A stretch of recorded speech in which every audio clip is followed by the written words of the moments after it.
Hello friends, तो आज है वट सावित्री व्रत। तो ये है हमारा वट वृक्ष जिसकी हमें पूजा करने चलना है, जो कि हर साल सुहागिन औरतें इस वट वृक्ष के नीचे पूजा करती हैं। तो आज फिर इस साल हम लोग रेडी होते हैं वट वृक्ष की पूजा के लिए।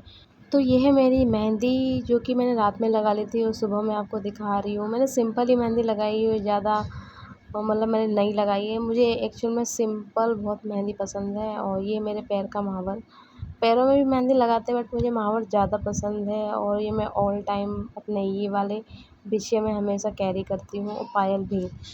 तो ये मेरे कंगन सिंपल से हैं क्योंकि गर्मी बहुत है, तो ज़्यादा तामझाम नहीं करेंगे क्योंकि फिर गर्मी को कौन बर्दाश्त करेगा। अभी तो गर्मी बेहद की पड़ रही है। ये है मेरे रेड कंगन जो कि मेरे हाथों में बहुत अच्छे लग रहे हैं।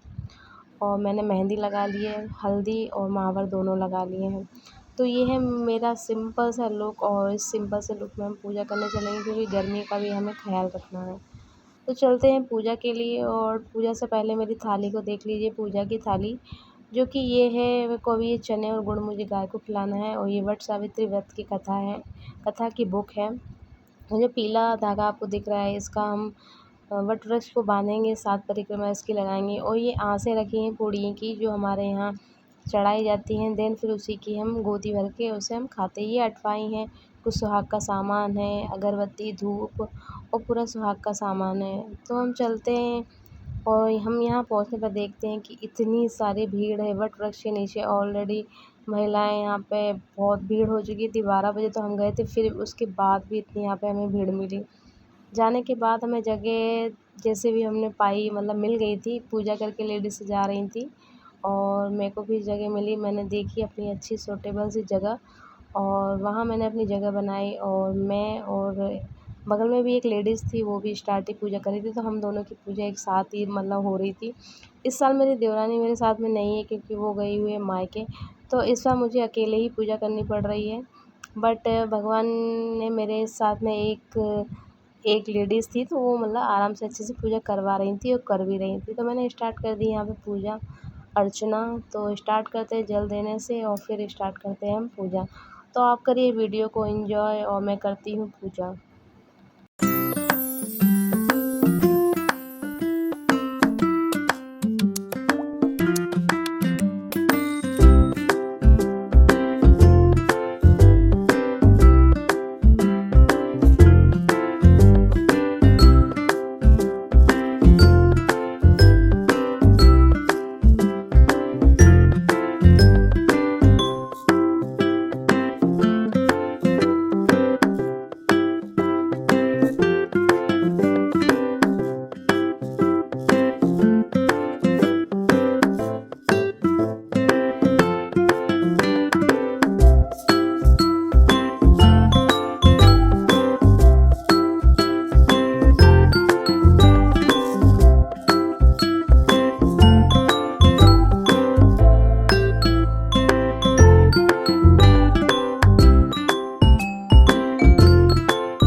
देखकर राजा ने उसके विषय में मंत्री की सलाह लेकर तो कथा कुछ इस प्रकार है कि जो सत्यवान था उनकी आयु अल्प थी, मतलब कम थी, और सावित्री को पता चला कि मेरे पति की आयु कम शेष बची हुई है, तो उन्होंने इस वट वृक्ष के नीचे व्रत रखा था अपने पति की आयु बढ़ाने के लिए। और जिस दिन यमराज उनके प्राणों को हर के ले जाने लगे, तो सावित्री भी उनके पीछे पीछे जाने लगी अपने पति के प्राणों की वापसी के लिए। तब यमराज ने खुश होकर उन्हें 3 वरदान दिए, जो कि पहला वरदान था कि उन्हें उनका राज्य सिंहासन था पति का, वो वापस किया जाए, और सास-ससुर की आँखें वापस की जाएँ। तीसरा था कि मैं 100 पुत्रों की माँ बनूँ। तो यमराज ने तीनों वरदानों में तथास्तु कर दिया। तो 100 पुत्रों की माँ बनने के लिए पति का होना तो बहुत ही ज़रूरी है। तो उन्होंने कहा, तुम बहुत ही बुद्धिमान हो सावित्री। तो उन्होंने इस तरह से अपने पति की प्राण को वापस ले लिया और बहुत समय तक उन्होंने राज्य किया। कुछ इसी प्रकार की हमारी ये कहानी है। शॉर्ट में मैंने बताई है, काफ़ी लंबी थी, मगर देखा जाए तो लेडीज़ों के साथ ऐसा होता भी है कि यदि स्त्री चाहे तो वो अपने परिवार के लिए एक शक्ति के रूप में खड़ी होती है, तो कोई भी परिस्थिति आती है तो उसे हिला नहीं पाती है और वो परिस्थिति चली जाती है। बस एक वुमेन को स्ट्रांगली अपने परिवार के लिए, अपने पति के लिए, अपने बच्चों के लिए खड़े रहना चाहिए, और खड़ी रहती भी हैं, क्योंकि लेडीज़ में वो शक्ति होती है, वो पावर होती है। तो ये कथा हमें कुछ इसी प्रकार से सीख सिखाती है कि परिवार पर, पति पर किसी प्रकार की विपत्ति आए तो वो अपना मनोबल ना खोए और वो स्ट्रांगली उस परिस्थिति से लड़े और जीत भी पाए। इसीलिए पति की लंबी उम्र के लिए ये व्रत को रखा जाता है और वट के नीचे पूजा की जाती है, और सुहागिन औरतें मिलती हैं, सब इकट्ठा होकर पूजा करती हैं, सुहाग बाँटा जाता है।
तो हो चुकी है मेरी पूजा। सबको बिंदी लगाने के बाद सबने मुझे भी बहुत ज़्यादा लगाया। मेरा सर पूरा लाल लाल हो गया है। और चलते हैं घर, पूजा हमारी हो चुकी है ख़त्म, और चलते हैं घर।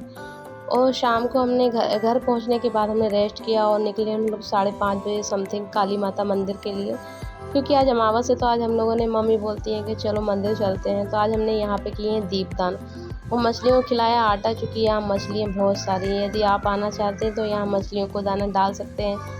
बहुत सारी मछलियाँ हैं यहाँ पे और पुण्य भी बहुत लगता है, ऐसा मैंने सुना है। ये हमारी काली माता मंदिर। मिलते हैं नेक्स्ट वीडियो में। Till then bye.